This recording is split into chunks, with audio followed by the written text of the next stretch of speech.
Israël est peut-être en sécurité, mais il ne peut être en paix,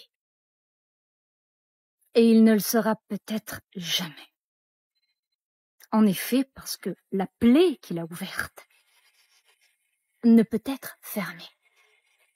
Elle ne cesse de s'ouvrir, et aucune volonté ne pourra jamais la recouvrir. Je reste persuadée que Gaza ne peut pas mourir. Il y a en elle toute une force surnaturelle pour résister à Israël.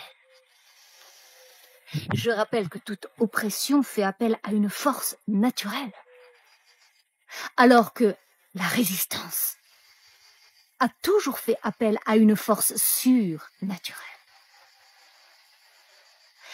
Pour dire que tout ce qui vient d'en bas s'explique, ce qui vient d'en haut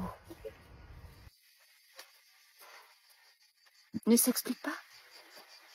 C'est pas plus compliqué que ça. L'intervention d'Allah ne peut être expliquée. C'est inexplicable. Israël ne la voit pas, mais elle est là. Elle n'a jamais cessé d'être là, enfouie, sous le sable. Devine comment on l'appelle déjà. Parce qu'Israël ne le sait toujours pas. On l'appelle justice. Et parce qu'elle est divine, elle ne renoncera jamais à la Palestine, comme à sa terre d'origine. Alors, le petit juif franco-algérien Eric tombe à pic en nous disant que pour Israël, la guerre sera perpétuelle. Les Israéliens sont dans une guerre sans fin et que ils l'ont compris le 7 octobre, ce qui n'était peut-être pas le cas avant.